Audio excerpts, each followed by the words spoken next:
بسم اللہ الرحمن الرحیم۔ السلام علیکم، امید کرتا ہوں تمام احباب بخیر و عافیت ہوں گے۔ آج کی اس ویڈیو میں ہم بات کریں گے مرحوم ارشد شریف کے پوسٹ مارٹم کے حوالے سے جو چیزیں کل سے زیر گردش ہیں اور رات گئے تک ان پہ کافی بحث ہوئی، آج بھی مختلف حلقوں میں مختلف قسم کی چہم گوئیاں چل رہی ہیں۔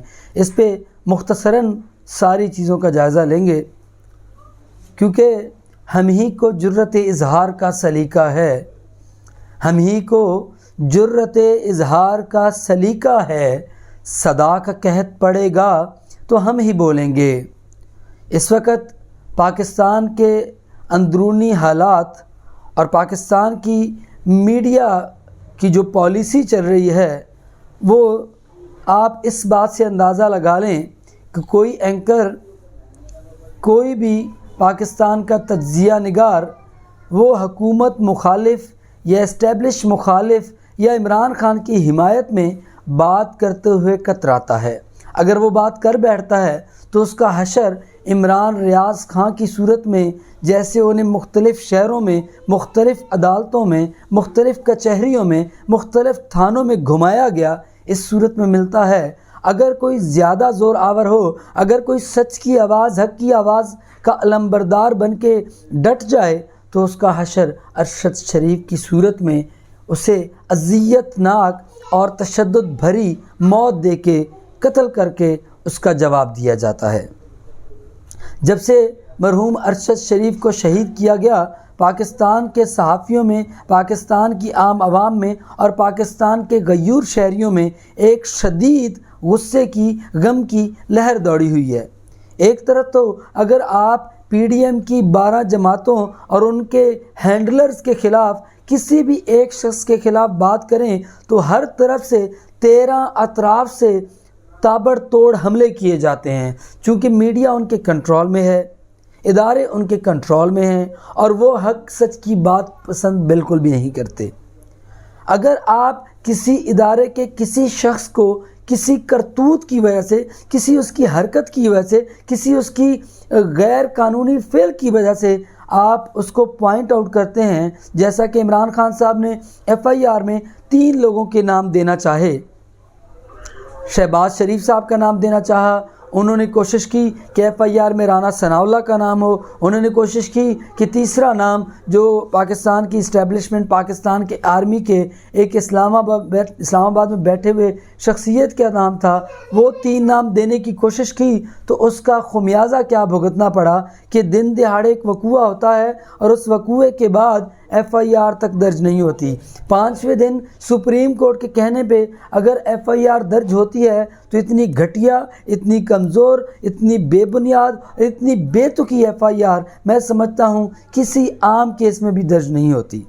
یعنی ایک شخص جسے جو ایک عجیب سا ایک نشئی آپ نے پکڑا، اسے میڈیا کے سامنے پیش کیا، اس کے بے بنیاد آپ نے جو بیان ریکارڈ کروا کے آپ نے اپنے طور پہ چلوائے، اور اس کے بعد کیا ہے کہ آپ اس شخص کا نام لے کے ایک نامزد ایف آئی آر درج کرتے ہیں اور اس کے علاوہ کسی بندے کو اس میں ملوث نہیں کرنا چاہتے۔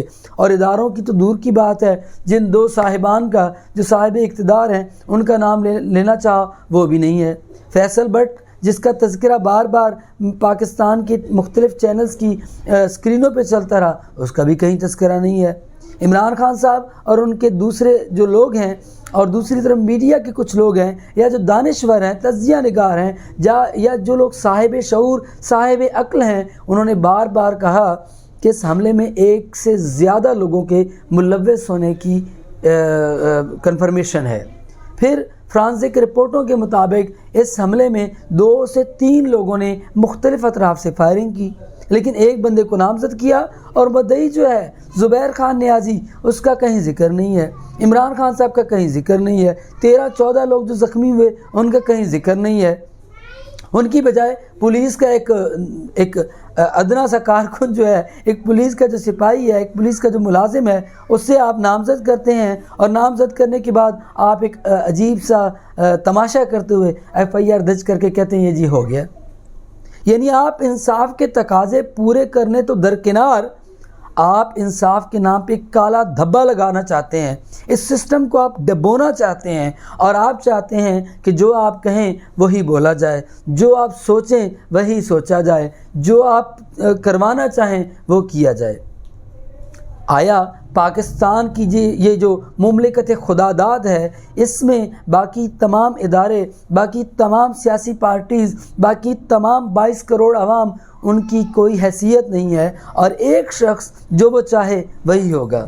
ارشد شریف صاحب کے کیس میں دیکھیں کہ مرحوم ارشد شریف صاحب جو چند کالی بھیڑوں کو بے نقاب کرنا چاہتے تھے، جو امریکہ کی مداخلت اور سازش کے بعد پاکستان میں ریجیم چینج آپریشن ہوا، اس سے پردہ ہٹانا چاہتے تھے، اس کے بعد وہ پاکستان کو لوٹنے والوں، نوچنے والوں اور پاکستان کو کھانے والوں کو ان کے نام سامنے لانا چاہتے تھے، وہ تحقیقات کر رہے تھے، وہ سچ پہ مبنی باتیں کر رہے تھے، یہاں تک کہ انہوں نے اسٹیبلشمنٹ کے خلاف بھی بات کی، حقائق پہ مبنی باتیں۔ رزلٹ کیا ہے؟ انہیں اذیت ناک، تشدد ناک موت دی گئی۔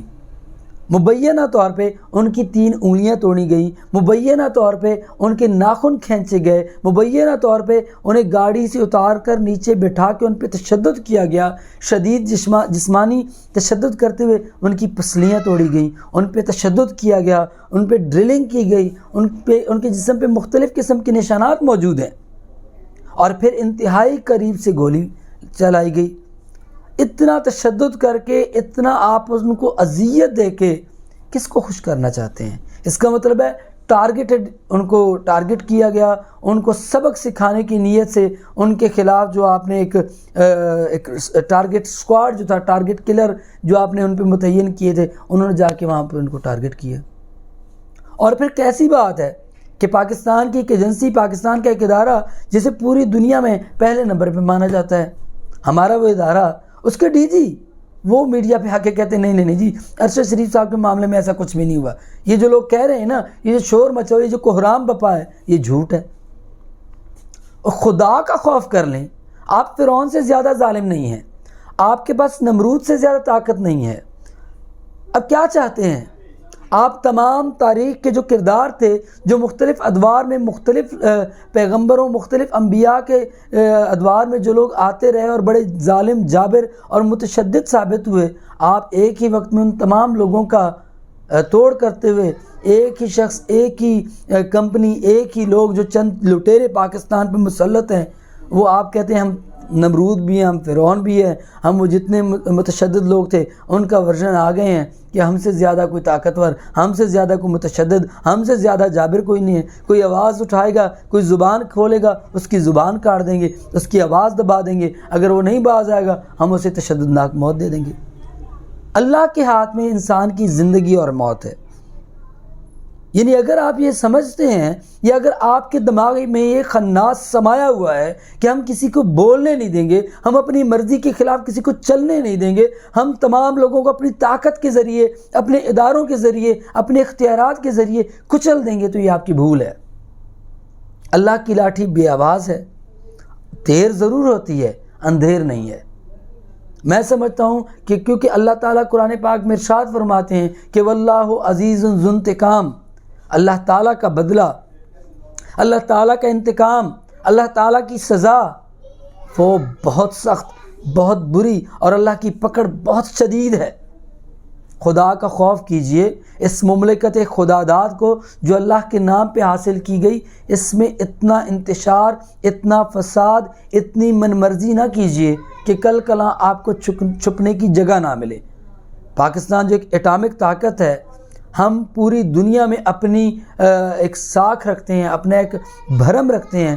آپ پاکستان کی ساخت کو، پاکستان کی ایک ساکھ کو، پاکستان کے ایک تشخص کو ملیا میٹ کرنے پہ تلے ہوئے ہیں۔ یہ اقتدار جو ہے یہ ختم ہونے والا ہے۔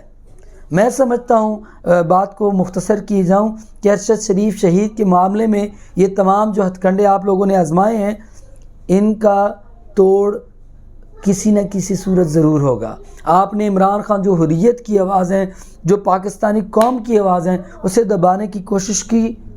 میں سمجھتا ہوں یہ سراسر زیادتی ہے۔ اس کا بھی ایک ری ایکشن آئے گا، آیا بھی ہے اور آئے گا بھی۔ کہاں تک دباؤ گے؟ آپ جتنا دبا دو گے یہ اتنا ہی ابھرے گا۔ کیونکہ تمام چیزیں دبانے سے ختم نہیں ہوتی. کچھ چیزیں ہوتی ہیں جن کو آپ جتنا دبائیں، جتنا پریشرائز کریں، وہ اتنا ہی زیادہ ابھرتی ہیں. مرحوم ارشد شریف صاحب کے معاملے میں سپریم کورٹ نے جو ایک ستو پیے ہوئے ہیں، میں چیف جسٹس صاحب اور عدلیہ کا تمام ذمہ داران سے کہتا ہوں کہ باقی اداروں نے شاید اپنے ضمیر کا سودا کر لیا ہے، تو مجھے لگتا ہے آپ بھی ستو پیے سو رہے ہیں. آپ کا سوموٹو جو ہے وہ کہاں ہے؟ شاید آپ کی بھی خفیہ ویڈیوز مریم اینڈ کمپنی کے پاس اور دیگر ایک اور جو کمپنی پاکستان میں جو خود کو خدا سمجھے بیٹھی، شاید ان کے پاس ہیں. شاید آپ کے بھی کچھ کالے کرتوت ہیں جن کی وجہ سے آپ خاموش ہیں، اور آپ انصاف میں فراہمی دینے کی بجائے، آپ انصاف فراہم کرنے کی بجائے آپ سانپ بن کے بیٹھے ہوئے ہیں. آپ پاکستانی عوام کو چاہتے ہیں کہ یہ لوگ کچل دیں، ختم کر دیں.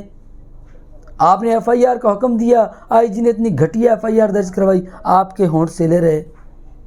آخر کیا وجہ ہے کہ آج پاکستان کے انصاف فراہم کرنے والے ادارے خاموش ہیں؟ چیف صاحب خاموش ہیں. وزیر اعظم جو ایک انتہائی گھٹیا شخص ہم پہ مسلط کیا گیا، اس نے خاموش رہنا ہی ہے. وزیر داخلہ انتہائی گھٹیا شخص ہے، اس کا بھی خاموش رہنا بنتا ہے. یہ تمام چور پی ڈی ایم کی جماعتیں جو اقتدار میں ہیں، ان تمام لوگوں نے اداروں کے خلاف، اداروں کے سربراہان کے خلاف، کور کمانڈرز کے خلاف، ڈی جیز کے خلاف ایسی گھٹیا باتیں کی ہوئی ہیں. لیکن شاید ان تمام لوگوں کی ان کے پاس کوئی خفیہ ویڈیوز ہوں گی، جیسا کہ مریم نواز اکثر کہتی رہی ہیں کہ میرے پاس ابھی بہت سی ویڈیوز ہیں، جب وقت آئے گا میں ریلیز کر دوں گی. تو اعظم سواتی صاحب کی ویڈیو، پرویز رشید کی ویڈیو اور ایسی دیگر ویڈیوز جو کافی منظر عام پہ آئی ہیں، ان سے یہ ثابت ہوتا ہے کہ جب جی چاہے جس کی وہ ویڈیو ریلیز کر دیں. مریم اینڈ کمپنی کے پاس ان کی ویڈیوز ہیں، ورنہ یہ ڈی جی صاحبان، ورنہ یہ چیف صاحبان، ورنہ یہ بڑے بڑے نام، یہ کبھی بھی خاموش نہ ہوتے. ان کی خاموشی یہ بتاتی ہے کہ یہ ان سے ڈرتے ہیں، یہ ان سے خوف زدہ ہیں. ایسی کوئی نہ کوئی چیز ان کے پاس موجود ہے جس کی وجہ سے ان تمام لوگوں میں ایک تشویش ہے، خوف ہے، اور جو وہ چاہتے ہیں وہ یہ کرتے جاتے ہیں. بہرحال ہر اقتدار کا خاتمہ ہو کے رہتا ہے، ہر عروج کو ایک زوال ہے. آپ کو بھی زوال آئے گا اگر آپ نے پاکستانی عوام کو انصاف فراہم نہ کیا، اگر آپ نے ارشد شریف پہ اتنے بہیمانہ تشدد کا نوٹس نہ لیا، اگر آپ نے عمران خان پہ کی جانے والی فائرنگ اور ایک انتہائی بزدلانہ فعل، انتہائی گھٹیا اور مکروہ فعل، قاتلانہ حملے کا نوٹس نہ لیا، اگر آپ نے ان تمام لوگوں کو انصاف فراہم نہ کیا، تو پھر شاید عوام آ کے سڑکوں پہ فیصلے کرے اور شاید پھر حالات آپ کی کنٹرول سے باہر ہو جائے.